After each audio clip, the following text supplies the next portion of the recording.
Tomorrow marks the 122nd anniversary of the Wright Brothers' first flight. Festivities, as you can imagine, are scheduled for out in the Outer Banks. And for those that can't make that trip to Kitty Hawk, Chief Transportation Correspondent and pilot May Beeler takes us to Spencer in Rowan County, a little closer, which is the next best thing.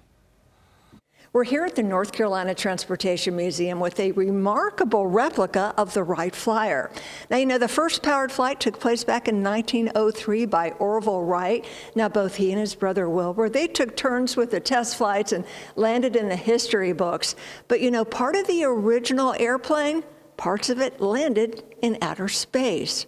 Wait, what? Yeah, a lot of people don't know that.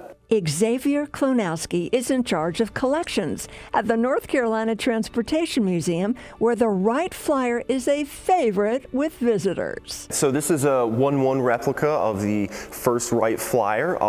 It is a 1-1, so it is the exact size that the Wright Flyer is, and it came to us from the folks down at Kitty Hawk. The famed Wright Flyer represents the world's first successful powered flight with a pilot on board.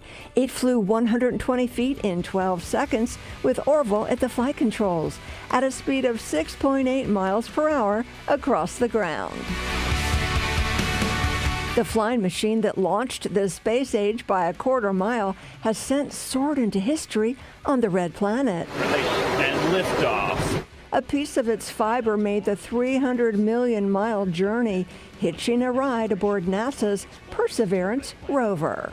A small portion of the original Wright Flyer was attached to the Ingenuity helicopter, which is currently on Mars and had the pleasure of being the first flight on Mars as well. So a little bit of history on Earth got to continue its legacy on the Red Planet. Additionally, the Wright Flyer was present for two of humankind's greatest flight achievements, not only the first powered controlled flight in 1903, but the first human lunar landing in 1969. Neil Armstrong took a small piece with him aboard Apollo 11, so a part of the Wright Flyer has been to the moon, and it has since come back, and I believe last I checked it was still in the Smithsonian. And that's not all. A swatch from the wing of the original Wright Flyer flew into orbit with John Glenn aboard Space Shuttle Discovery in 1998. Liftoff of Discovery with a crew of 6 astronaut heroes and 1 American legend. So when John Glenn returned to space aboard the Space Shuttle Discovery, he was lucky enough to be able to take a small piece of the Wright Flyer with him as well. It is now displayed on a plaque in the Smithsonian Air and Space Museum, where the original Wright Flyer is on display. So here we are 120 years later, and the Wright Flyer is still as impressive as it was on day one. That is so cool to see in video and certainly in person. I mean, just fresh from the Transportation Museum. That's right. May Beeler. Here she is this morning, transported back into Charlotte. That is super cool. So what else is there for flight enthusiasts? A lot of stuff. Too much to tell you about. Yeah. But do go. And in the spring, they have a Wind and Wings event. But go anytime. North Carolina Transportation Museum. It's been kind of overshadowed by the Sullenberger Aviation Museum, which is marvelous. And they have a Wright Flyer also hanging up. So go to the Sullenberger. Go to the North Carolina Transportation Museum.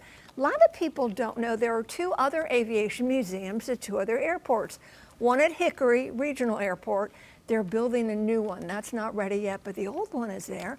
And Asheboro Regional Airport. They have a small aviation museum. It's really neat. So if you're an av geek like me, lots to see. Take the kids over winter break. Well, yeah, and we were talking over commercial break of just how much guts the Wright brothers had to have to, obviously they tried this multiple times, but to have that first successful flight, it's cold. It's cold. And hopefully the sand was soft when they came down. Exactly. And I've been to many of the celebrations on December 17th at Kitty Hawk, and it's always so darn cold. It was miserable, but it's hallowed ground.